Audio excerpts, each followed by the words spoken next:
Assalamualaikum Pak Yurli. Waalaikumsalam warahmatullahi wabarakatuh. Ya Ibu Hilda. Apa kabarnya nih hari ini? Alhamdulillah Bu, kabar baik.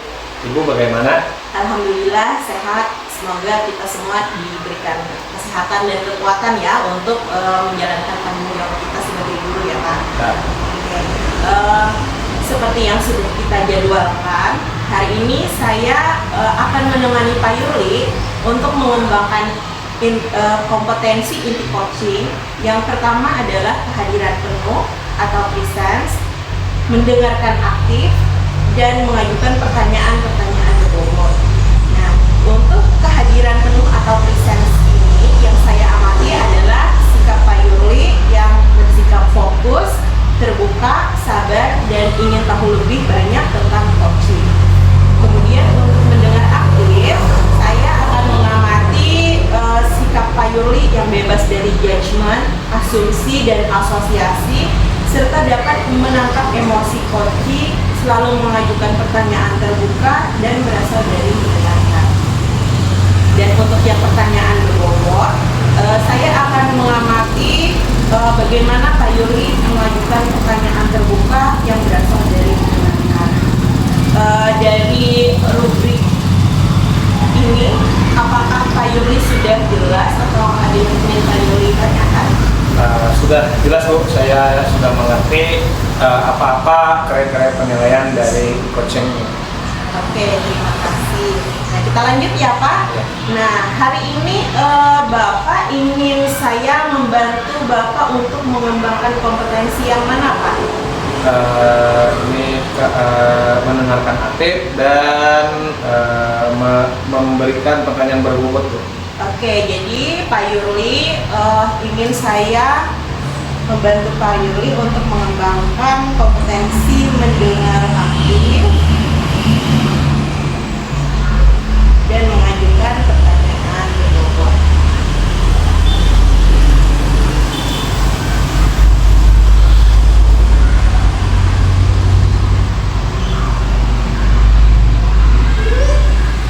Nah, untuk mendengar aktif dan mengajukan pertanyaan berbobot ini, bagian mana nanti yang Bapak ingin saya amati?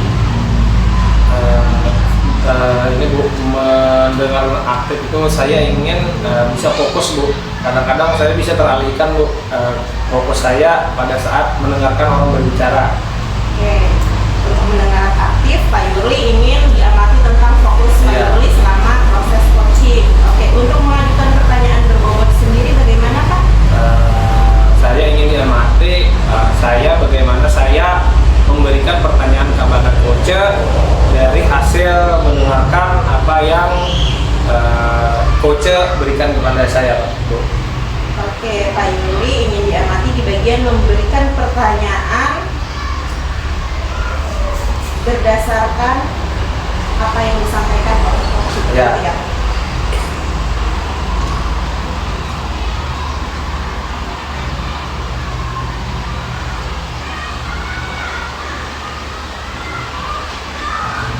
Oke, bagaimana penilaian Bapak sendiri terhadap diri Bapak mengenai fokus Pak Yurli saat ini? Untuk saat ini kalau menurut saya kadang-kadang saya bisa lepas Bu. Sering lepas ya? Iya, lepas fokus. Kalau misalkan kita beri skor dari 0 mungkin sampai 10, fokus Pak Yurli ini ada di angka berapa Pak? Di angka 6 Bu. Di angka 6. Ya. Oke. Nah, di angka 6 ini mau kita tingkatkan ke berapa ya Pak? Ya minimal ke 8 lah. Oke. Ya saya agak berani sampai 10 karena kurang percaya diri masih Bu. Sedangkan untuk memberikan pertanyaan berbobot tadi, kalau Pak Yurli bisa nilai diri Bapak saat ini, kemampuan Bapak dalam memberikan pertanyaan berbobot ada pada skor berapa Pak? 7 lah Bu.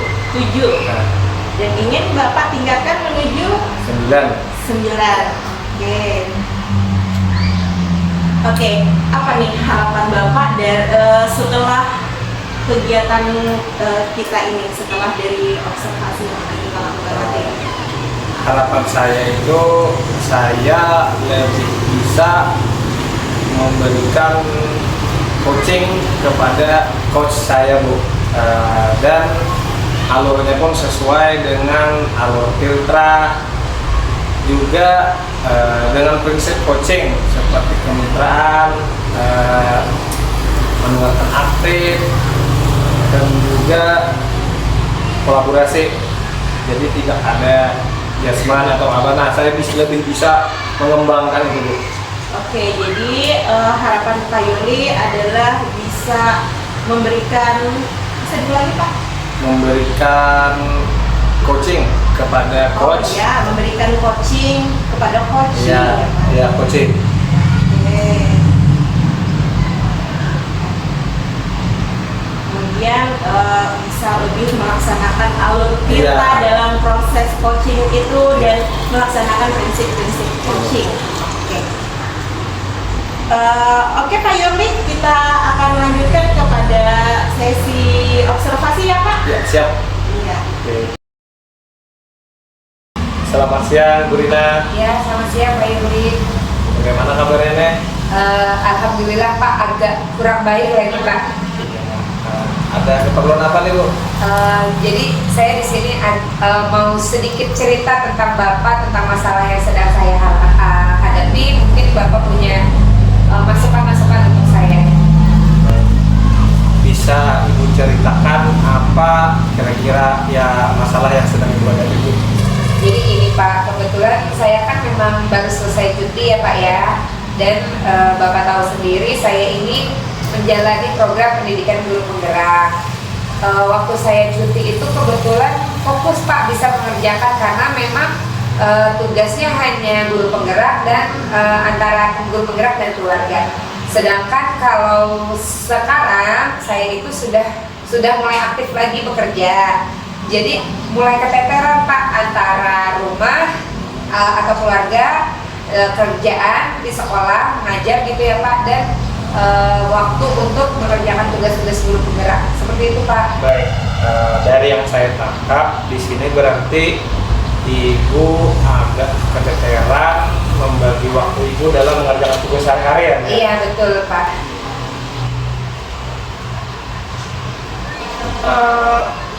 Kira-kira Ibu masalahnya itu di mana Bu? Iya, masalahnya itu kayaknya kurang manajemen waktu Pak. Kebetulan kan kita memang sekolahnya ini sedang banyak kegiatan ya Pak ya, apalagi akhir tahun. Jadi juga kejar karena saya cuti gitu ya. Jadi banyak yang harus saya selesaikan masalah pekerjaan, tapi juga tidak menganukan yang di keluarga, juga tidak mengesampingkan keluarga. Dan kebetulan guru penggerak ini Bapak tahu sendiri tugasnya juga lumayan nih Pak, maraton. Jadi kayaknya saya kurang bisa memanage waktu Pak. Dari yang Ibu jelaskan di sini masalahnya adalah manajemen waktu Ibu untuk mengerjakan tugas-tugas, kemudian tugas-tugas sekolah, tugas guru penggerak, dan juga untuk keluarga ya Bu ya? Iya betul Pak. Kalau menurut Ibu nih, kira-kira idealnya gimana nih Bu untuk pembagian waktunya? Idealnya itu kalau yang saya inginkan ya Pak ya, saya tuh maunya kalau saya sedang di jam kerja, saya fokus karena memang kan nggak ada anak-anak, nggak ada keluarga. Saya tuh mau fokus mengerjakan pekerjaan sekolah, dan kalau bisa pekerjaan guru penggerak juga diselesaikan di situ. Jadi nggak terbawa pulang ke rumah gitu Pak. Jadi ketika saya pulang ke rumah, diusahakan kalau bisa fokus ke keluarga. Jadi tidak ada lagi mengerjakan entah itu pekerjaan sekolah maupun pekerjaan guru penggerak. Baik, berarti yang ideal bagi Ibu ini tugas-tugas yang sifatnya kedinasan Iya. itu dikerjakan di jam sekolah ya Bu ya? Iya betul. Jadi pada saat pulang ke rumah itu khusus untuk keluarga waktunya. Betul Pak, iya benar sekali. Sedangkan yang terjadi selama ini Pak, gitu ya, kadang karena kegiatan itu agak padat di sekolah, kadang pekerjaan itu terbawa pulang gitu Pak, dibawa pulang ke rumah, akhirnya mengganggu Ya. waktu bersama keluarga seperti itu. Pak. Baik, nah dari situ, dari yang Ibu jelaskan sudah bisa saya tangkap, Ibu di sini ingin waktu ideal tadi pada saat jam kerja Ibu mengerjakan tugas kedinasan, dan pada saat pulang ke rumah itu khusus untuk keluarga ya Bu ya. Iya betul Pak, betul sekali. Menurut Ibu gimana nih kedepannya rencananya agar itu bisa terlaksana atau terrealisasi di kehidupan Ibu? Mungkin yang pertama ya Pak, kalau misalnya boleh diizinkan, saya mungkin akan sedikit mengurangi kegiatan-kegiatan di luar dari tupoksi saya sebagai guru, karena kan memang kebetulan saya ada ditugasi tugas tambahan gitu ya Pak. Jadi kalau bisa saya sedikit mengurangi untuk tugas tambahan. Itu yang pertama. Lalu yang kedua mungkin untuk guru penggerak sebisa mungkin saya selipkan di saat jam kerja mengerjakannya. Jadi tidak lagi terbawa pulang ke rumah. Seperti itu Pak. Jadi dengan mengurangi bukan jam kerja ya, mengurangi pekerjaan yang di luar dari pokok ya, saya bisa memasukkan pekerjaan GP di situ. Jadi diharapkan gitu ya Pak, jadi semuanya bisa dikerjakan dalam jam kerja. Baik, berarti di sini Ibu akan mengurangi tugas tambahan Ibu selain topoksi guru di sekolah ya Bu ya? Iya, jika diizinkan Pak. Iya. Kira-kira nih Ibu bisa berkolaborasi dengan siapa nih untuk ada yang menghandle tugas tambahan tadi Bu? Oh iya betul. Jadi saya ada Pak. Jadi ada satu orang guru yang saya rasa juga bisa untuk berkolaborasi bersama saya, karena selama ini saya berdua dengan beliau untuk menangani masalah ekstrakurikuler ini Pak. Saya kebetulan ekstrakurikulernya puisi, jadi mungkin jika diperkenankan atau diperbolehkan untuk kegiatan ekstrakurikuler ini saya serahkan saja kepada beliau, jadi saya bisa fokus mengerjakan pekerjaan guru penggerak Pak di sekolah, jika diizinkan. Iya. Nanti ini Ibu, ya kalau dari perlu kolaborasi ini harus dirapatkan dulu ya Bu ya? Iya Pak. Jadi mudah koordinasinya dengan teman yang akan Ibu serahi tugas tambahan tadi ya Bu ya? Iya betul. Untuk Ibu bisa manajemen waktu Ibu agar sesuai dengan keinginan jam ideal Ibu ya? Iya betul. Kira-kira kapan nih Bu Ibu mau mulai eksekusinya nih? Kalau bisa, kalau diperbolehkan saya ingin mengutarakannya ketika rapat sekolah nanti Pak. Baik, jadi Ibu akan mengutarakannya keinginan Ibu pada saat rapat sekolah ya? Iya betul. Kira-kira siapa lagi yang bisa membantu Ibu untuk ini Bu, untuk rencana aksi Ibu ini? Yang pasti, yang pertama saya perlu dukungan dari teman saya tadi yang bisa mengambil alih pekerjaan saya tadi. Itu yang pertama. Yang kedua juga saya mohon memohon restu dari teman-teman untuk bisa memberikan waktu, keleluasaan waktu untuk saya mengerjakan tugas di dalam jam kerja seperti itu Pak. Baik dari kepala sekolah maupun dari rekan-rekan sesama guru. Baik, dari yang saya tangkap berarti Ibu akan melaksanakan mengutarakan keinginan Ibu ini pada saat rapat bulanan sekolah dan meminta bantuan warga sekolah atau teman Ibu yang mau menggantikan posisi Ibu di tugas tambahan biologi guru Ibu yang agar Ibu bisa membagi waktu Ibu selama Ibu ada banyak kegiatan full ini ya Bu ya? Iya betul Pak, betul. Baik, ada lagi nggak Bu alternatif lain untuk solusi masalah Ibu ini? Kalau alternatif lain, misalkan kalau dengan terpaksa gitu ya Pak ya, pekerjaan itu saya bawa pulang, ya alternatif lainnya saya mungkin akan meminta bantuan dan dukungan dari keluarga untuk pertama dari suami dulu untuk membantu menghandle anak, supaya saya dapat mengerjakan tugasnya, supaya semuanya bisa terjalani dengan seimbang, semuanya dijalankan dengan lancar seperti itu Pak. Baik. Kayaknya sudah cukup ya, dapat solusi ya. Iya. Nanti mungkin seminggu depan kita akan diskusi lagi Bu, bagaimana keterlaksanaan untuk Ibu memanajemen waktu ini. Ada lagi Bu yang ditanyakan?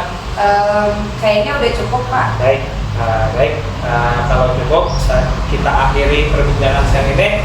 Baik, selamat siang. Assalamualaikum warahmatullahi wabarakatuh. Waalaikumsalam. Terima kasih Pak Yuli. Yuk, sama-sama Ibu Rina. Oke, tadi Pak Yuli sudah melakukan sesi coaching bersama Ibu Rina. Nah, izinkan saya untuk melanjutkan kegiatan kita ya Pak. Ya. Nah, dalam melaksanakan proses coaching tadi, bagaimana perasaan Bapak? Perasaan saya senang Bu, tapi ada juga groginya. Oke, senang kenapa nih Pak? Senang karena saya bisa memberikan atau masukkan solusi dari permasalahan yang Ibu Rina hadapi. Oke, sedangkan untuk groginya, kenapa nih Pak? Groginya ini saya kadang-kadang bisa nervous Bu, untuk mengajukan pertanyaan atau memberikan masukan-masukan bisa nervous, jadi kadang hilang fokus. Oke. Jadi saya tangkap Bapak senang karena bisa melaksanakan kegiatan tersebut dan bisa memberi masukan, tapi juga diselingi dengan nervous ya Pak. Ya. Nah, mengenai kompetensi yang Bapak ingin tingkatkan tadi, Bapak ingin meningkatkan kompetensi mendengar aktif, yaitu bebas dari judgement, asumsi, dan asosiasi, serta dapat menangkap emosi coaching, serta selalu mengajukan pertanyaan terbuka. Nah, bagaimana tadi menurut Bapak performa Bapak dalam mendengar aktif tadi Pak? Menurut saya ada masih kekurangan sih Bu. Oke, masih ada kekurangan ya Pak. Kemudian untuk yang memberikan pertanyaan berbobot, bagaimana Pak? Kalau untuk memberikan pertanyaan berbobot, saya lumayan bagus Ibu, karena saya memberikan pertanyaan setelah saya mendengarkan jawaban dari Ibu Rina. Oke Pak Yuli, jadi untuk penilaian Bapak terhadap diri sendiri untuk mendengar aktif masih perlu peningkatan ya Pak. Kemudian untuk pertanyaan berbobot sudah bagus. Oke. Boleh Pak saya menyampaikan hasil pengamatan saya? Ya. Oke Ya, Pak, silakan, Bu. terima kasih. Saat saya mengamati tadi dari proses awal sampai akhir, saya melihat Pak Yuli sudah cukup baik dalam melakukan proses coaching. Pak Yuli, seperti kata Pak Yuli tadi, memang benar-benar mendengarkan, dan dari mendengarkan itu Pak Yuli memberikan pertanyaan-pertanyaan bobot untuk coaching. Nah, namun saya juga melihat hal-hal yang masih kita bisa kembangkan nih Pak. Ya, misalkan tadi pada saat awal di bagian menentukan tujuan, saya tidak menemukan kalimat spesifik dari coaching tentang apa yang beliau ingin tuju dalam proses coaching ini. Saat tadi yang saya tangkap langsung kepada permasalahan-permasalahan. Kemudian pada bagian rencana aksi, saya masih menangkap asosiasi dari Bapak. Itu Bapak memberikan pendapat mungkin sesuai dengan pengalaman Bapak sebagai guru tanpa diminta oleh coaching ya Pak. Contohnya tadi coaching belum ada membahas tentang kolaborasi, tapi Bapak langsung menanyakan kolaborasi dengan siapa.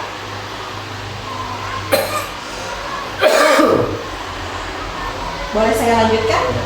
Kemudian berikutnya Bapak juga langsung memberikan saran untuk koci agar koci membawa permasalahan tersebut dalam rapat. Sedangkan koci tidak ada membahas tentang rapat. Nah, mungkin kalau merujuk ke standar seharusnya kita tidak mengasosiasikan permasalahan yang dihadapi koci dengan apa yang ada di pengalaman-pengalaman kita ya, dengan ada yang di benak kita. Mungkin pertanyaannya bisa kita ubah menjadi pertanyaan yang tadi, siapa yang akan Ibu ajak kolaborasi, mungkin bisa diganti menurut Ibu dukungan apa saja yang Ibu butuhkan untuk bisa menyelesaikan permasalahan ini. Nah, dengan demikian nanti koci akan memikirkan siapa saja yang dia perlukan untuk mendukungnya agar bisa memecahkan permasalahan ini. Kemudian mengenai memberikan saran untuk rapat, koci tidak ada menyinggung tentang rapat. Jadi kita tidak perlu memberikan saran tanpa itu diminta atau tanpa itu diperlukan. Tapi kita boleh, kalau misalkan coachingnya menurut pengalaman Bapak, apa yang bisa saya lakukan untuk mengatasi kasus yang saya alami. Bagaimana menurut Pak Yurli tentang apa-apa yang sudah saya sampaikan tadi? Baik, mungkin yang Ibu sampaikan sudah sesuai, Bu. Mungkin itulah kekurangan saya yang harus saya perbaiki di kegiatan coaching ke depannya, Bu. Oke. Jadi itu ya nanti yang akan jadi fokus kita untuk kegiatan yang akan datang. Nah, dari sini tindak lanjutnya apa nih, Pak? Setelah dari proses supervisi ini, tindak lanjut Bapak untuk mengatasi permasalahan Bapak tadi? Saya akan lebih menambah pembendaharaan pertanyaan berbobot saya dan mengetahui jenis-jenis pertanyaan yang ada judgement atau asosiasi ataupun asumsi, Bu. Jadi saya bisa memilah-milah atau membedakan pertanyaan mana yang sesuai dan tidak untuk dimasukkan ke proses coaching ke depannya. Oke, ya betul sekali ya Pak Yurli. Jadi nanti akan lebih bisa memilah lagi yang mana judgement, yang mana asumsi dan asosiasi. Nanti hasil pengamatan ini nanti tolong dicatat ke form supervisi akademik ya, Pak. Siap, Bu. Oke. Nah, sebagai penutup saya ingin minta dari Pak Yurli nih apa yang Pak Yurli dapatkan dari proses supervisi kita kali ini. Baik, yang saya dapatkan dari proses supervisi yang Ibu lakukan hari ini, saya banyak mendapat pembelajaran, Bu. Terutama tentang saya tadi bagaimana saya harus bisa memilah pertanyaan yang sesuai untuk proses coaching tersebut, yang tidak ada judgement, tidak ada asumsi dan juga asosiasi dalam pertanyaan saya kepada coach saya. Oke, terima kasih atas waktunya hari ini ya, Pak. Semoga nanti ke depannya kompetensi yang Bapak harapkan tadi bisa kita capai sampai maksimal ya, Pak. Ya, siap. Yes. Terima kasih Pak Ya, Yurli. terima kasih.